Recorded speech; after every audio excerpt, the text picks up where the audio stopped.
une anthologie des lectures des paroles de Dieu Tout-Puissant.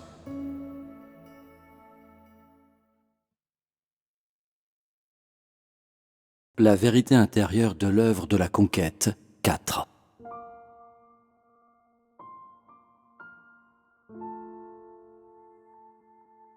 Que signifie être perfectionné? Que signifie être conquis? Quels critères les gens doivent-ils respecter pour être conquis? Et quels critères les gens doivent-ils respecter pour être perfectionnés?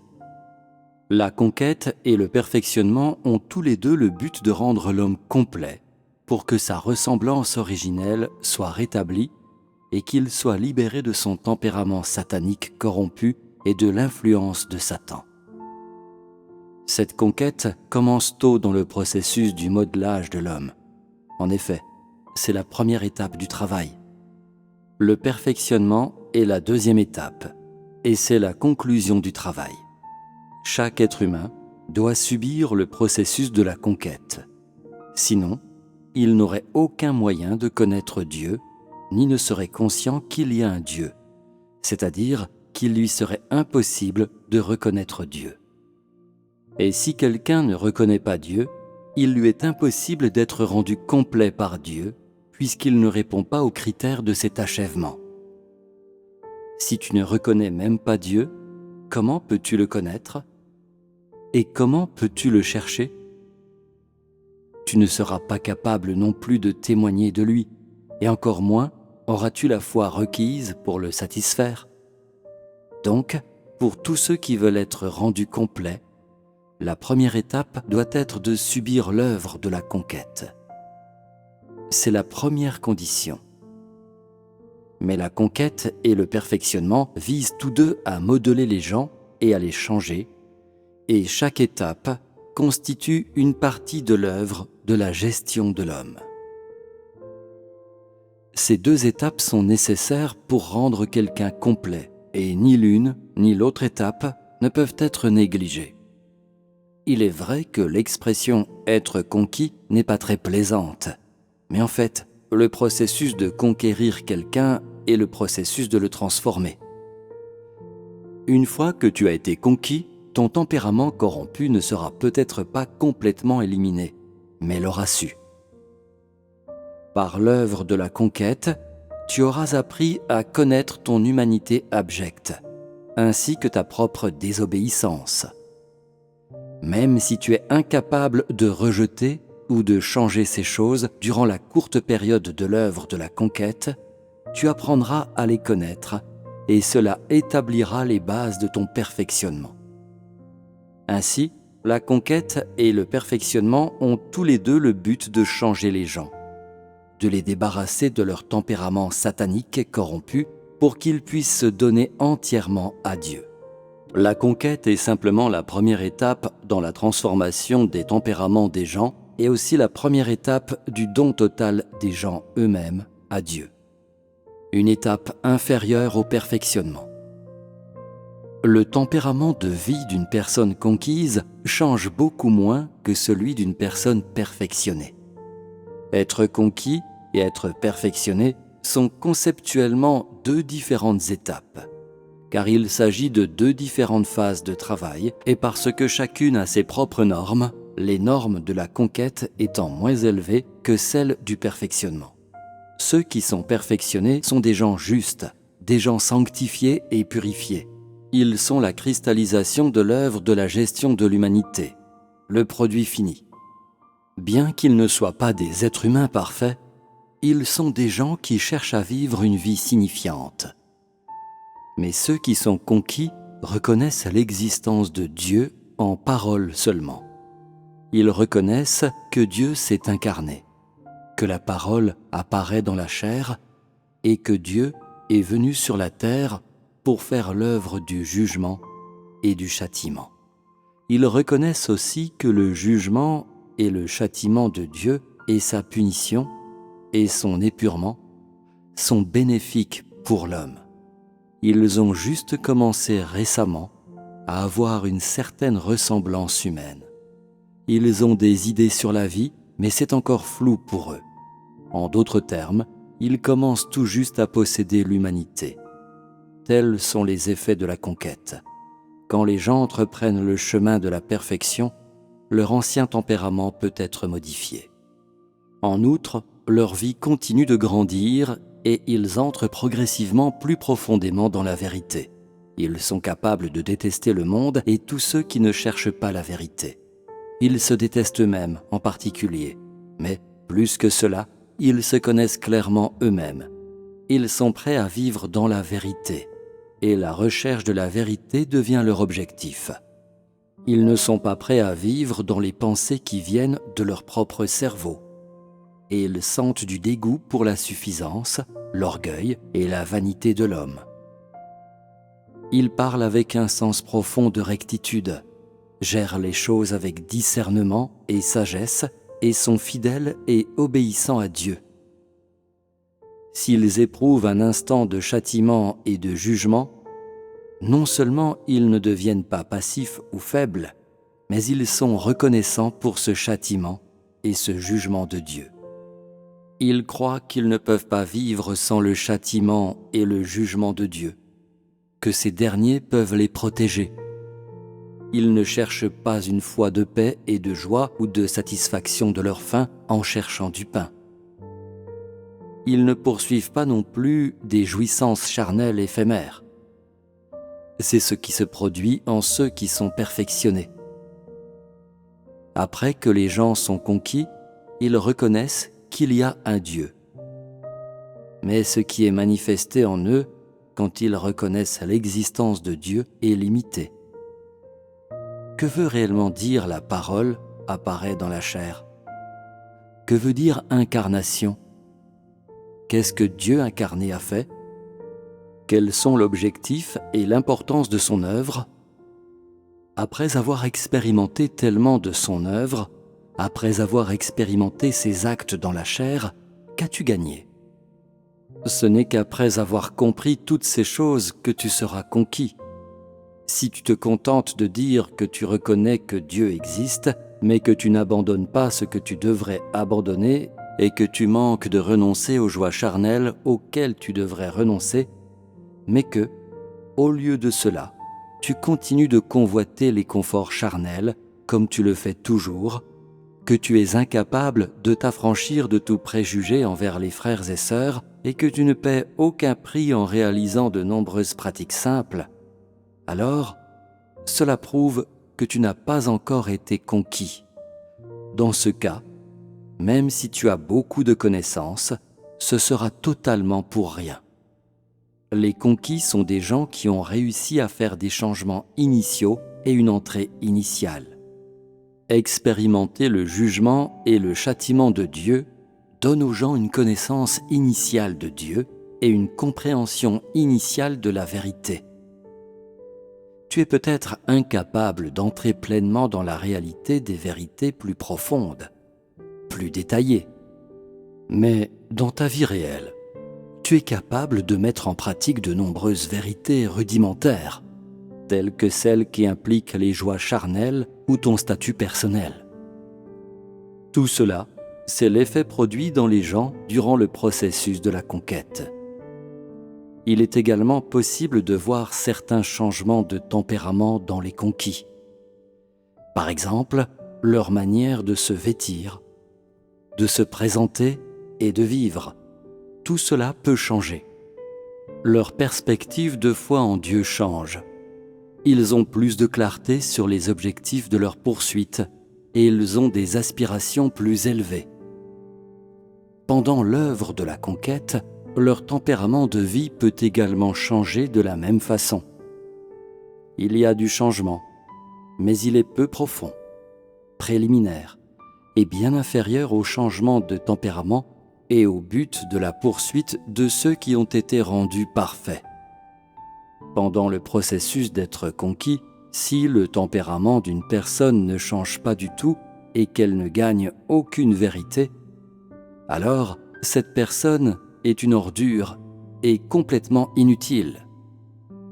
Les personnes qui n'ont pas été conquises ne peuvent pas être rendues parfaites. Si une personne cherche uniquement à être conquise, elle ne peut pas être tout à fait rendue complète. même si son tempérament présente certains changements correspondants durant l'œuvre de la conquête. Elle perdra également les vérités initiales qu'elle a gagnées. Il y a une grande différence entre la quantité de changement de tempérament dans la personne conquise et la personne rendue parfaite. Mais être conquis est la première étape du changement. C'est la fondation. Le manque de ce changement initial prouve qu'une personne ne connaît pas du tout Dieu en fait, puisque cette connaissance vient du jugement et que ce jugement est une partie majeure de l'œuvre de la conquête. Ainsi, tous ceux qui sont rendus parfaits doivent d'abord être conquis. Sinon, il n'y a aucun moyen pour eux d'être rendus parfaits. Tu dis que tu reconnais Dieu incarné et que tu reconnais l'apparition de la parole dans la chair. Mais tu fais certaines choses derrière son dos, des choses qui s'opposent à ce qu'il demande, et tu n'as aucune crainte de lui dans ton cœur. Cela, c'est reconnaître Dieu. Tu reconnais ce qu'il dit, mais tu ne mets pas en pratique ce que tu es capable de pratiquer, ni ne respectes sa voix. Cela, c'est reconnaître Dieu. Et bien que tu le reconnaisses, ton état d'esprit est seulement de te méfier de lui, jamais de le vénérer. Si tu as vu et reconnu son œuvre et que tu sais qu'il est Dieu, mais que tu restes peu enthousiaste et complètement inchangé, alors tu es le genre de personnes qui n'ont pas encore été conquises. Ceux qui ont été conquis doivent faire tout ce qu'ils peuvent et, bien qu'ils ne soient pas capables d'entrer dans des vérités plus élevées et que ces vérités peuvent les dépasser, de tels gens sont prêts dans leur cœur à y parvenir. C'est parce qu'il y a des limites à ce qu'ils peuvent accepter qu'il y a des restreintes et des limites à ce qu'ils sont capables de pratiquer. À tout le moins, cependant, ils doivent faire tout ce qu'ils peuvent. Si tu peux y arriver, c'est un effet acquis grâce à l'œuvre de la conquête. Supposons que tu dises « Puisqu'il peut proclamer tellement de paroles impossibles à l'homme, s'il n'est pas Dieu, qui l'est ?» Une telle pensée ne signifie pas que tu reconnais Dieu. Si tu reconnais Dieu, tu dois le démontrer par tes actions concrètes. Si tu diriges une église, mais ne pratiques pas la justice, si tu as un désir ardent d'argent et de richesse et empoches toujours l'argent de l'église pour toi-même, est-ce reconnaître qu'il y a un Dieu ? Dieu est tout-puissant et il est digne de vénération. Comment peux-tu ne pas craindre si tu reconnais vraiment qu'il y a un Dieu ? Si tu es capable de commettre des actes si méprisables, le reconnais-tu vraiment ? Est-ce en Dieu que tu crois ? Tu crois en un Dieu vague. C'est pourquoi tu ne crains pas. Tous ceux qui reconnaissent vraiment Dieu et le connaissent, le craignent. Et ils ont peur de faire quelque chose qui s'oppose à lui ou qui trahit leur conscience. Ils ont peur surtout de faire quelque chose consciemment contre la volonté de Dieu. Seul cela peut être considéré comme reconnaître l'existence de Dieu. Que devrais-tu faire quand tes parents essaient de te dissuader de croire en Dieu ? Comment devrais-tu aimer Dieu quand ton mari incroyant est bon pour toi ? Et comment devrais-tu aimer Dieu quand les frères et les sœurs te détestent ? Si tu le reconnais, alors tu agiras de façon appropriée et vivras la réalité en ce qui a trait à ces questions. Si tu ne réussis pas à agir concrètement, mais dis seulement que tu reconnais l'existence de Dieu, alors tu n'es qu'un beau parleur. Tu dis que tu crois en lui et que tu le reconnais. Mais de quelle manière le reconnais-tu ? De quelle manière crois-tu en lui ? Le crains-tu ? Le vénères-tu ? L'aimes-tu profondément à l'intérieur ? Lorsque tu es bouleversé et que tu n'as personne sur qui compter, tu as une impression de l'amabilité de Dieu, mais ensuite tu l'oublies complètement. Cela n'est pas aimer Dieu ni croire en Dieu. Qu'est-ce que Dieu veut que l'homme réalise finalement? Tous les états que j'ai mentionnés, te sentir impressionné par ta propre importance, sentir que tu saisis et comprends rapidement ce qui est nouveau, contrôler les autres, regarder les autres de haut, juger les gens selon leur apparence, intimider des gens honnêtes, convoiter l'argent de l'Église et ainsi de suite. C'est seulement quand tous tes tempéraments corrompus auront été, en partie, éliminés, que ta conquête sera rendue manifeste. L'œuvre de votre conquête a une signification très profonde. Premièrement, le but de cette œuvre est de perfectionner un groupe de gens, c'est-à-dire de les perfectionner afin qu'ils deviennent un groupe de vainqueurs, comme le premier groupe de gens rendus complets, c'est-à-dire les prémices. Deuxièmement, le but est de permettre aux êtres créés de jouir de l'amour de Dieu, de recevoir le plus grand salut de Dieu en plénitude, de permettre à l'homme de jouir non seulement de la miséricorde et de la bonté, mais plus important encore, du châtiment et du jugement. Depuis la création du monde jusqu'à présent, tout ce que Dieu a fait dans son œuvre est amour, sans aucune haine pour l'homme. Même le châtiment et le jugement que vous avez vus sont aussi amour, un amour plus vrai et plus réel, un amour qui conduit l'homme sur la voie droite de la vie humaine. Troisièmement, le but est de témoigner devant Satan. Et enfin, c'est d'établir les bases pour la diffusion de l'œuvre évangélique dans l'avenir. Toute son œuvre a le but de diriger les gens sur la voie droite de la vie humaine afin qu'ils vivent comme des gens normaux. Car les gens ne savent pas comment vivre et, sans cette direction, tu vivras seulement une vie vide. Ta vie sera dépourvue de valeur et de sens, et tu seras totalement incapable d'être une personne normale.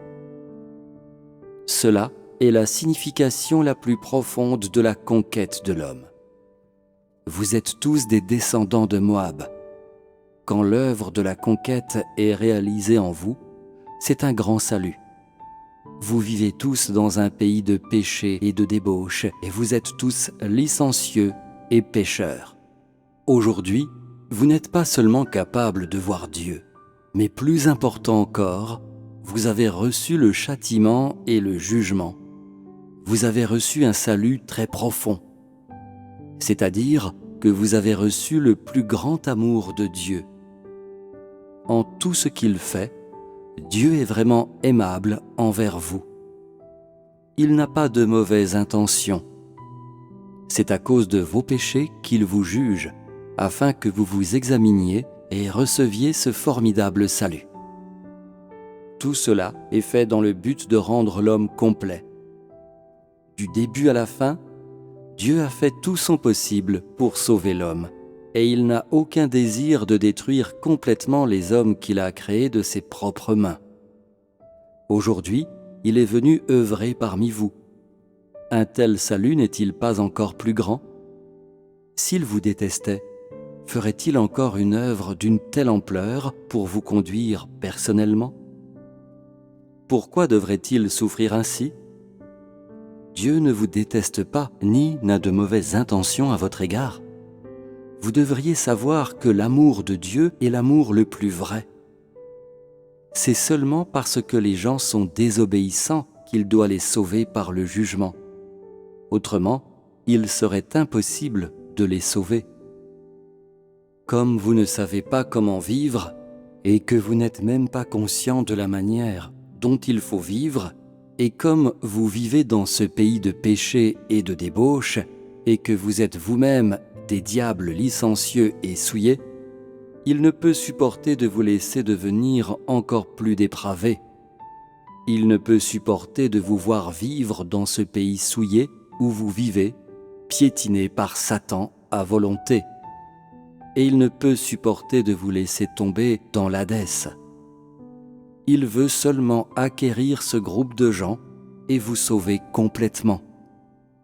C'est le but principal de son œuvre de conquête qu'il entreprend en vous. C'est juste pour le salut. Si tu ne peux pas voir que tout ce qui est fait en toi est amour et salut, si tu penses que ce n'est qu'une méthode, un moyen de tourmenter l'homme, quelque chose qui n'est pas digne de confiance, alors tu ferais aussi bien de retourner à ton monde où souffrir la douleur et la misère. Si tu es prêt à être dans ce courant et à profiter de ce jugement et de ce grand salut, à profiter de toutes ces bénédictions que l'on ne trouve nulle part dans le monde humain, et à profiter de cet amour, alors sois bon, reste dans ce courant d'acceptation de l'œuvre de la conquête afin que tu puisses être rendu parfait. Aujourd'hui, il se peut que tu souffres un peu de douleur et un épurement à cause du jugement. Mais la souffrance, cette douleur, est précieuse et signifiante. Bien que les gens soient épurés et impitoyablement exposés par le châtiment et le jugement de Dieu, qui ont le but de les punir pour leurs péchés, de punir leur chair, rien de cette œuvre n'a le but de condamner leur chair à la destruction. Le dévoilement sévère par la parole a entièrement le but de te conduire sur la voie droite. Vous avez personnellement expérimenté tellement de cette œuvre et, de toute évidence, cela ne vous a pas conduit sur une mauvaise voie.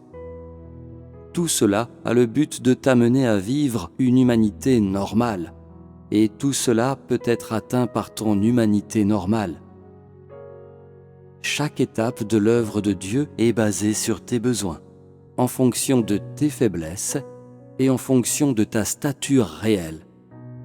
Et aucun fardeau trop lourd ne vous est imposé. Cela n'est pas clair pour toi aujourd'hui, et que tu sens que je suis dur avec toi. Et en effet, tu crois toujours que je te châtie, te juge et te réprimande tous les jours parce que je te hais. Mais même si tu endures le châtiment et le jugement, c'est en réalité de l'amour pour toi et la plus grande protection. Si tu ne peux pas saisir le sens profond de cette œuvre, il te sera impossible de continuer à faire l'expérience. Ce salut devrait te procurer du réconfort. Ne refuse pas d'entendre raison. Arrivé à ce point, tu devrais voir clairement la signification de l'œuvre de la conquête et tu ne devrais plus en avoir d'opinion d'une manière ou d'une autre.